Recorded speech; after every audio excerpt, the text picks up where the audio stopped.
ao Deus desconhecido. A esse, pois, que vós honrais, não o conhecendo, é o que vos anuncio. Meus queridos irmãos, amigos que estão ouvindo a palavra de Deus, este texto, ele trata de uma das paradas, vamos dizer assim, de uma das localidades em que Paulo esteve na sua segunda viagem missionária. Ele chega agora a Atenas, a capital da Grécia, e ele deixa ali os seus companheiros, Silas e também Timóteo, na cidade de Bereia, e vai para Atenas e fica ali aguardando a eles. Enquanto isto, ele passa pela cidade e vê toda aquela situação. No entanto, esse texto aqui, este versículo que nós temos lido, ele trata de um Deus que não era conhecido pelos atenienses. Os atenienses, muito religiosos, eles tinham vários e vários deuses, várias e várias estátuas. Um historiador diz que eles chegaram ao ponto de fazerem aproximadamente 30 mil estátuas, 30 mil deuses, 30 mil imagens. E aí vem-nos a pergunta, nesta oportunidade, que Paulo ele explicou para os atenienses: quem é o Deus desconhecido? O Deus desconhecido, ele não tinha ali na cidade de Atenas, não tinha uma imagem, não tinha uma figura, não tinha uma representatividade de objeto.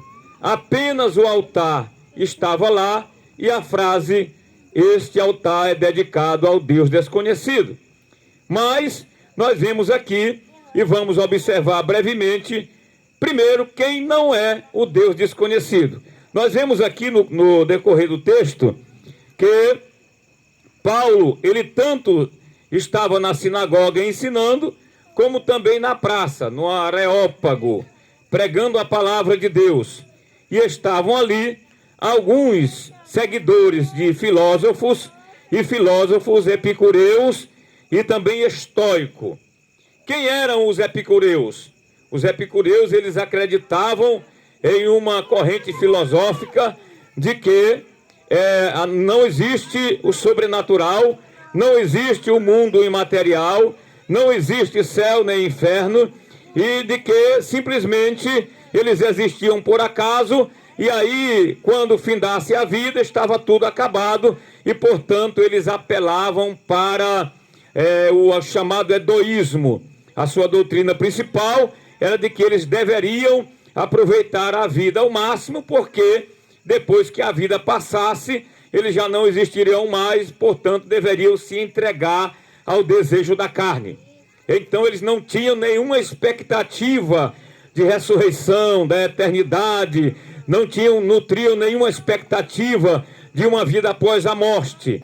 Os estoicos, por sua vez, eles acreditavam que o destino de ninguém pode ser mudado, que nada pode ser alterado na trajetória de uma pessoa, e que, portanto, eles deviam estar conformados, deviam estar habituados, resignados à sua situação até a morte. Estes eram dois deuses, deuses da filosofia. Portanto, estes deuses aqui não são o Deus desconhecido, nem o Deus dos epicureus, que é o Deus do prazer, e nem o Deus dos estoicos, que é o Deus do destino que já está determinado para cada um. E aí nós vemos a terceira forma, que é a forma que Paulo, ele olha para os atenienses, ele observa os atenienses, e ele vê que eles eram um tanto supersticiosos, um tanto religiosos, tinham milhares e milhares de deuses. E aí, aqui nós observamos também que estes deuses que Paulo cita aqui, eles também não são deuses verdadeiros.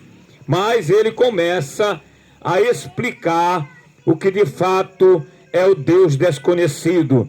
E ele começa a dizer: este Deus que vocês adoram, sem o conhecer, que vocês o reconhecem, sem o conhecer, este Deus, ele é o Deus que fez o mundo, que criou todas as coisas, que fez tudo o que existe, criou todo o universo e toda a natureza, e é ele quem dá a respiração, a vida a todos. Ele é o nosso Criador, foi ele quem nos fez, e dele somos, e nele nós existimos, nos movemos e vivemos. Glória a Deus. Aqui Paulo, ele começa dizendo que o Deus verdadeiro, ele é a causa de tudo que existe. Glória a Deus. Se o universo existe, se a matéria existe, se a organização do sistema solar e todas as leis que existem, as leis da física que são invisíveis, como a lei da gravidade, então tem uma causa. Paulo está dizendo: a causa é o Deus desconhecido, ele é o Criador, foi ele quem fez todas as coisas, louvado seja Deus, foi ele quem nos fez. Ora, meu irmão, meu amigo, se nós estamos aqui, se você está aqui nesta terra, é porque você tem uma origem, tem uma causa, e esta causa é o Senhor, o Deus desconhecido, que não era conhecido pelos atenienses. Então Deus é a causa de tudo. Aí nós vemos aqui no versículo 29, sendo nós, pois, geração de Deus, não havemos de cuidar que a divindade seja semelhante ao ouro, ou à prata, ou à pedra esculpida, por qualquer artifício ou imaginação de homens. Paulo aqui aponta para os 10 mandamentos, quando o Senhor diz assim: olha, não terás outro Deus diante de mim, não farás para ti imagem de escultura, nem do que há, que você imagina que há no céu, nem do que você imagina que há na terra, e nem do que você imagina que há debaixo da terra, ou de peixe, ou de répteis, e nem de ser humano, e nem de homem, e nem de mulher. Está escrito lá, né, em Deuteronômio capítulo 5. Então aqui é a grande lógica. Aí Paulo, ele explica, glória a Deus, louvado seja Deus, porque nós devemos entender que este Deus, que é todo poderoso, que é o Criador de todas as coisas, ele não pode ser representado por nenhuma imagem, por nenhum artifício, por nenhuma figura, porque ele é o Deus, ele é Espírito eterno, e ele não conhecemos a sua forma, para nós podermos fazer uma imagem dele. Aleluia! Porque ele é o nosso Criador. Glória a Deus. E Paulo, ele fala aqui algo importante sobre o caráter de Deus, o poder de Deus. Ele diz: ele é tão grande e tão poderoso, mas ele não está longe de nós, ele está perto de nós. Glória a Deus, porque ele é representado pelo seu Filho Jesus, que veio a esta terra, e o nome dele, de Jesus, significa Jeová é salvação, mas também tem outro nome que é relacionado a Jesus, o Messias, o Cristo, que é Emanuel, que significa Deus conosco. Então Deus, ele não é apenas um Deus deísta, como creem os deístas, como creem os estoicos, que Deus estava longe. Não, mas que este Deus, apesar de ser poderoso, ele interage, ele age na terra, ele age em favor do ser humano, ele traz a salvação para o ser humano através do seu Filho Jesus. Aleluia! E aí nós vemos, para finalizar aqui, a grande oportunidade. Aleluia! Glória a Deus. Os atenienses estavam completamente desviados na sua oração. Não sabiam quem era o Deus Criador. Não sabiam quem era o seu Filho amado Jesus, aquele que morreu por nós e ressuscitou ao terceiro dia, e está no céu e é o nosso sumo sacerdote e o único que pode perdoar pecado. Mas aí Paulo diz assim no versículo 30, mas Deus, não tendo em conta o tempo da ignorância, anuncia agora a todos os homens e em todo lugar que se arrependam. Glória a Jesus. Aqui está a grande oportunidade que Deus dá.